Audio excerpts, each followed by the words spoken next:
तो नमस्कार दोस्तों आज के इस वीडियो में हम बात करेंगे बैंकिंग सेक्टर के दो बेहतरीन स्टॉक्स आईडीबीआई बैंक और सेंट्रल बैंक ऑफ इंडिया के बारे में। इस वीडियो में हम इन दोनों कंपनीज के जो फंडामेंटल्स है उनको एनालाइज करेंगे, साथ ही साथ इनके फाइनेंशियल्स को भी हम कंपेयर करेंगे, जिनसे आपको एक आइडिया मिल सकेगा कि आपको कौन से कंपनी में इन्वेस्ट करना चाहिए। तो चलिए आज के इस वीडियो को बिना वक्त गवाए शुरू करते हैं।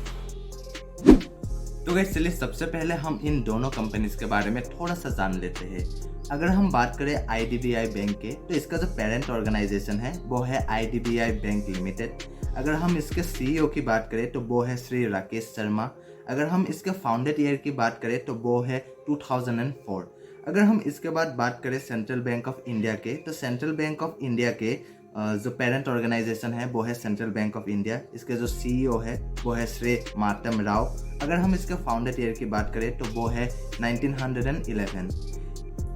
तो चलिए इसके बाद इन दोनों कंपनीज के फाइनेंशियल्स को एनालाइज करते हैं। तो चलिए सबसे पहले हम इन दोनों कंपनीज के रेवेन्यू को देखते हैं। अगर हम बात करें आईडीबीआई बैंक की, तो आईडीबीआई बैंक की जो रेवेन्यू है वो अच्छी खासी राइज हो रही है। अगर हम बात करें 2019 की, तो 2019 में इसका जो रेवेन्यू था वो है 25,637 करोड़। अगर हम बात करें 2023 की, तो वो है 25,167 करोड़। इसके बाद हम बात करेंगे सेंट्रल बैंक ऑफ इंडिया के जो रेवेन्यू है, उसके सेंट्रल बैंक ऑफ इंडिया के भी जो रेवेन्यू है वो भी अच्छी खासी राइज हो रही है। अगर हम बात करें 2019 की, तो वो है 25,165 करोड़। फिर बात करते हैं 2023 की, तो वो है 29,742 करोड़। इसके बाद हम बात करेंगे प्रॉफिट की। तो आईडीबीआई बैंक के जो प्रॉफिट है वो 2019 और 2020 में घाटे में रही है, माइनस में रही है, यानी कि इन 2 सालों में कंपनी घाटे में रही है। फिर 2021 से 2023 तक इस कंपनी का जो प्रॉफिट है वो राइज हो रही है। अगर हम बात करें 2021 की, तो वो है 1,514 करोड़। फिर अगर हम बात करें 2023 की, तो वो है 3,706 करोड़।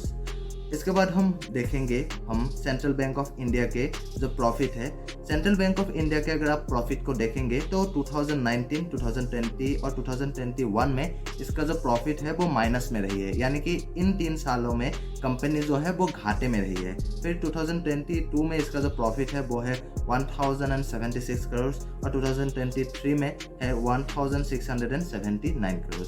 फिर हम बात करेंगे कंपनी के नेटवर्थ की। तो नेटवर्थ एक बहुत ही ज़्यादा इम्पोर्टेंट फैक्टर हो जाता है। अगर किसी कंपनी का जो नेटवर्थ है वो लगातार राइज हो रही है, तो ये एक गुड साइन होता है उस कंपनी में इन्वेस्ट करने के लिए। अगर हम बात करें आईडीबीआई बैंक के जो नेटवर्थ है वो आईडीबीआई बैंक के जो नेटवर्थ है वो अच्छी खासी राइज हो रही है। अगर हम बात करें 2019 की, तो वो है 38,347 करोड़। फिर अगर हम बात करें 2023 की, तो वो है 46,319 करोड़। फिर हम देखेंगे सेंट्रल बैंक ऑफ इंडिया के जो नेटवर्थ है उसे। सेंट्रल बैंक ऑफ इंडिया के जो नेटवर्थ है वो भी अच्छी खासी राइज हो रही है। 2019 में इसका जो नेटवर्थ था वो है 19,396 करोड़ और 2023 यानी कि करेंट ईयर में इसका जो नेटवर्थ है वो है 29,217 करोड़। इसके बाद हम बात करते हैं कंपनी के फंडामेंटल्स के ऊपर। अगर हम बात करें आईडीबीआई बैंक के जो मार्केट कैप है वो है 68,278 करोड़। फिर अगर हम बात करें सेंट्रल बैंक ऑफ इंडिया के जो मार्केट कैप है वो है 28,951 करोड़। फिर अगर हम बात करें पी रेशियो की, तो आईडीबीआई बैंक के जो पी रेशियो है वो है 16.43 और अगर हम बात करें सेंट्रल बैंक ऑफ इंडिया के जो पी रेशियो वो है 15.19। और पी रेशियो जो है वो जितना ज़्यादा कम होगा उतना ही ज़्यादा अच्छा है उस कंपनी में इन्वेस्ट करने के लिए। यहाँ हम देखें तो सेंट्रल बैंक ऑफ इंडिया के जो पी रेशियो है वो आईडीबीआई बैंक के कंपैरिजन में थोड़ा सही पर कम है। इसके बाद हम बात करेंगे पीबी रेशियो के बारे में। अगर हम बात करें आईडीबीआई बैंक के पीबी रेशियो की, तो इसका जो पीबी रेशियो है वो है 1.47 और अगर हम बात करें सेंट्रल बैंक ऑफ इंडिया के जो पीबी रेशियो है वो है 0.99। पी रेशियो की तरह ही पीबी रेशियो भी जितना ज़्यादा कम होता है उतना ही ज़्यादा अच्छा होता है, और अगर 1 से कम है तो बहुत ज़्यादा अच्छा रहता है। और यहाँ पर हम देख सकते हैं सेंट्रल बैंक ऑफ इंडिया के जो पीबी रेशियो है वो कंपैरेटिवली कम है आईडीबीआई बैंक से, और इसका जो पीबी रेशियो है सेंट्रल बैंक ऑफ इंडिया, इसका जो पीबी रेशियो है वो 1 से भी कम है, यानी कि ये एक गुड साइन है इस कंपनी में इन्वेस्ट करने के लिए। इसके बाद हम बात करेंगे इंडस्ट्री पीई की। इंडस्ट्री का जो पीई है वो है 9.26, और किसी कंपनी का अगर पी रेशियो उसके इंडस्ट्री पी से कम है तो ये भी एक गुड साइन होता है। अगर हम देखें आईडीबीआई बैंक के जो पी रेशियो वो है 16.43 और इंडस्ट्री का जो पी है वो है 9.26, यानी कि इसका जो पी रेशियो है इसके इंडस्ट्री पी से ज़्यादा है। अगर हम उसी तरह देखें हम सेंट्रल बैंक ऑफ इंडिया का भी जो पी रेशियो है वो उसके इंडस्ट्री पी से ज़्यादा है। फिर हम बात करेंगे डेट टू इक्विटी रेशियो के बारे में। डेट टू इक्विटी रेशियो भी जितना ज़्यादा कम होगा उतना ही ज़्यादा अच्छा है।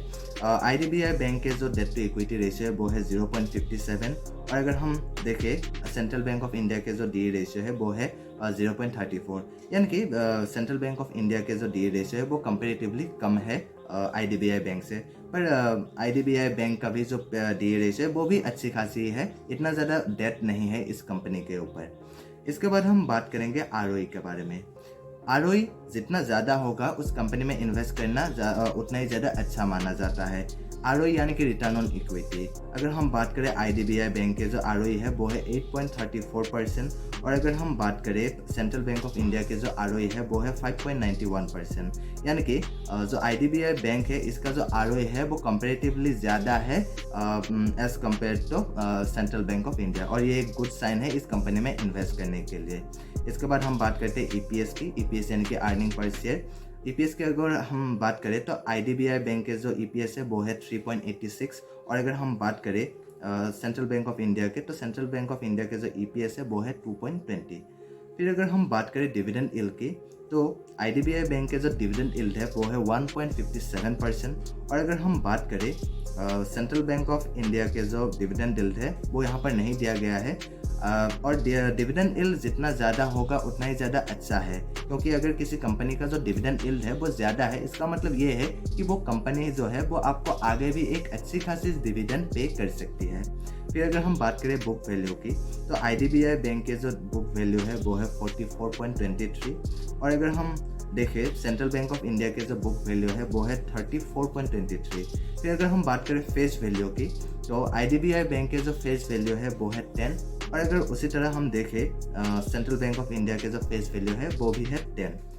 इसके बाद हम बात करेंगे शेयर होल्डिंग पैटर्न के बारे में। तो सबसे पहले हम बात करते हैं आईडीबीआई बैंक के जो शेयर होल्डिंग पैटर्न के बारे में।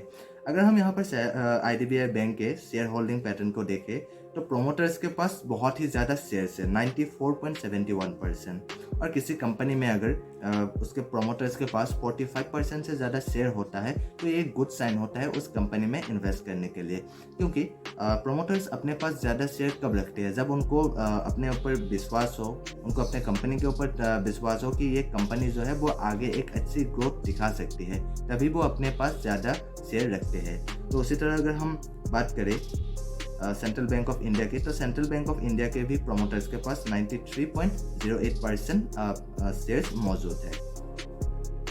इसके बाद अभी हम बात करेंगे बैलेंस शीट की। बैलेंस शीट में हमेशा ये देखना चाहिए कि उस कंपनी के जो करंट एसेट्स है वो हमेशा उसके करंट लायबिलिटीज से ज़्यादा होना चाहिए।